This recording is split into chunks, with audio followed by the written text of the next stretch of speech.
नमस्कार। मैं doctor Rajesh Kumar Srivastava west India के इस चैनल जियो लाइफ में पुनः आपका हार्दिक अभिनंदन करता हूं। चलो कुछ अच्छा करते हैं, ज़माने को आगे ले चलते हैं।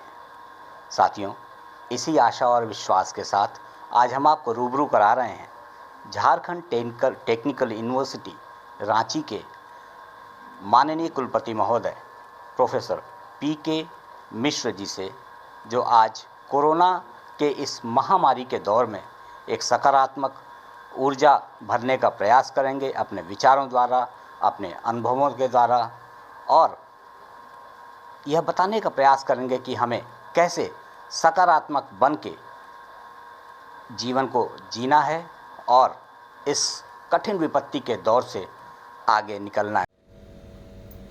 मैं धन्यवाद देना चाहूँगा राजेश श्रीवास्तव जी का वेस्ट इंडिया से, जिन्होंने मुझे ये मौका दिया कि मैं आप लोगों से बात कर सकूं। जियो लाइफ प्रोग्राम जो उनका कार्यक्रम है, जो सीरीज है, मुझे कहा गया है कि मैं आज बात करूं इस विपत्ति काल जो कोरोना की बीमारी से पूरा देश त्रस्त है, बनारस भी बुरी तरह प्रभावित है, कैसे हम इसका सामना करें। इसका सामना करने के लिए मुझे एक मंत्र याद आता है जिसमें 3 शब्द हैं: साहस, समझ और सद्भावना। ये 3 चीज़ें अगर हमारे साथ हैं तो बड़ी से बड़ी विपत्ति को भी हम पार कर सकते हैं। हम में से बहुतों को, खासकर युवाओं के लिए तो इतनी बड़ी विपत्ति कभी उन्होंने देखी ही नहीं है। जीवन की सबसे बड़ी त्रासदी से गुजर रहे हैं हम, जहाँ केवल जीना ही बहुत बड़ी उपलब्धि रह गई। कैसे हम जी जाएं, तो कैसे इसका सामना करें। सबसे पहले जरूरी है कि हम साहस के साथ इसका सामना करें। साहस मतलब मानसिक अवसाद के शिकार ना हो। ये मान लें कि ये कष्ट का समय है, लेकिन एक बड़ी सत्ता है जो इसको नियंत्रित करती है, और हम ये जानते हैं, मेडिकली भी चिकित्सकीय प्रमाण है कि अगर हमारे अंदर साहस की कमी होगी, हम अवसाद में जाएंगे, तो हमारा इम्यूनिटी कम हो जाएगा और हम किसी बीमारी से नहीं लड़ सकते। तो इसलिए साहस के साथ सामना करना है। साहस का मतलब नहीं है कि आंख बंद करके हम कहीं कूद जाएं, वो नहीं है। साहस के साथ, और साथ में साथ ये है समझ की बहुत ज़रूरत है इस समय। समझ मतलब जो भी कोविड के प्रोटोकॉल, चाहे केंद्र सरकार दे रही है, चाहे राज्य सरकार दे रही है, या समय समय पर जो चिकित्सकीय परामर्श आ रहे हैं, उनका पालन करना है। 2 गज की दूरी, मास्क पहनना। मास्क कैसा पहनना? डबल मास्क, अंदर सर्जिकल मास्क, उसके ऊपर कोई दूसरा मास्क। बिना मतलब के किसी से मिलना जुलना नहीं है। जब बहुत आवश्यक है तभी किसी अनजान व्यक्ति से मिले। पारिवारिक लोगों के बीच भी दूरी मेंटेन करके रखना है। लेकिन सबसे बड़ी ज़रूरत है कि हम इस बीमारी का सामना तभी कर पाएंगे जब हमारी इम्यूनिटी स्ट्रांग होगी। 100 कंटेक्ट कम करना है जिससे वायरस का संक्रमण कम हो, लेकिन अगर गलती से हो गया, मुझे अपने शरीर को मजबूत करना है। कैसे होगा?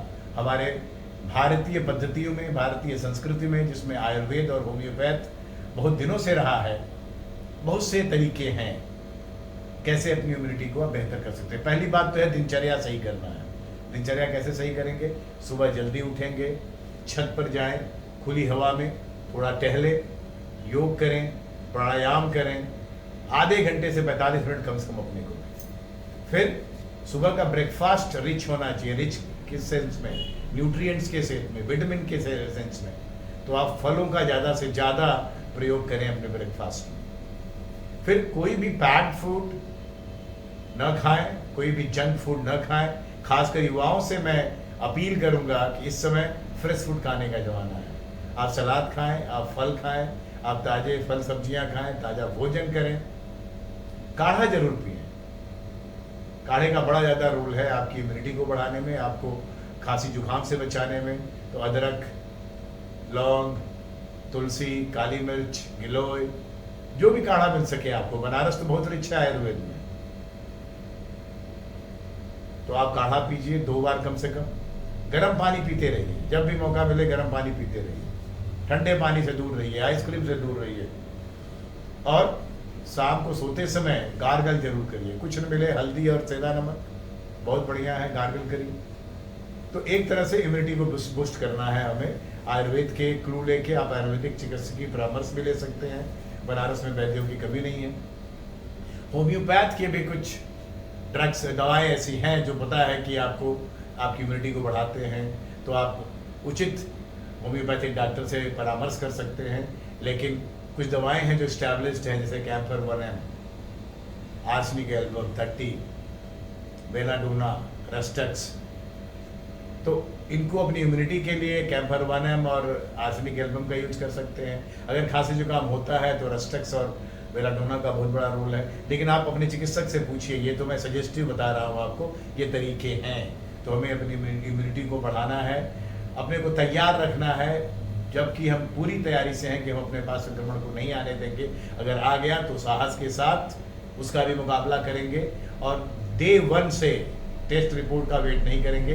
डे 1 से जो चिकित्सकीय परामर्श हैं, जो कोरोना का स्टैंडर्ड मेडिसिन है, उसको शुरू करेंगे, क्योंकि पहला 7 दिन इसमें बहुत ही क्रूशियल होता है। अगर उस 7 दिन आपने कायदे से बिता लिया तो इसके स्टेज 2 स्टेज 3 में, जो कि खतरनाक है और आज के ज़माने में हॉस्पिटल की सोच के भी डर लगता है, उससे बचे रहेंगे और हम बड़े आराम से इससे बाहर आएंगे। तो मैं बार बार आपसे यही कहना चाहूँगा कि ये समय विपत्ति का है, लेकिन हमें अपना धैर्य नहीं खोना है। और जब भी महामारी फैलती है तो उसको तोड़ने का सबसे बड़ा तरीका है कि हम आइसोलेट हो जाएं। तो आप आइसोलेट हो जाएं, कम से कम लोगों को मिलें, अपने दैनंदिनी क्रियाकर्म को उचित ढंग से करें, प्राणायाम करें, आयुर्वेदा का सहारा लें और साहस के साथ आगे बढ़ें। इस संकट में जो भाई फंस चुके हैं, जो आपके परिचित या मित्र किसी डिस्ट्रेस में हैं, उनकी मदद करिए। जितना हो सके अपने को सुरक्षित रखते हुए अपने संबंधों का भरपूर इस्तेमाल करिए। कोई भी चीज़ अनावश्यक मत इकट्ठा करिए, क्योंकि अगर आप अनावश्यक कोई चीज़ इकट्ठा कर रहे हैं तो इस कमी में आप किसी का हक मार रहे हैं। तो प्लीज़ न ऑक्सीजन सिलेंडर चुरा के रखिए अपने पास, न दवाओं का जखीरा रखिए। दवाओं के जखीरे की जगह ज़रूरत है कि आप अपने को स्वस्थ रखने का उपक्रम करें, वो ज़्यादा बेहतर है। तो साहस, समझ और सद्भाव के साथ इस विपत्ति में हम आगे बढ़ें, तभी हम सुरक्षित रहेंगे और दूसरे को भी सुरक्षित रख पाएंगे। धन्यवाद।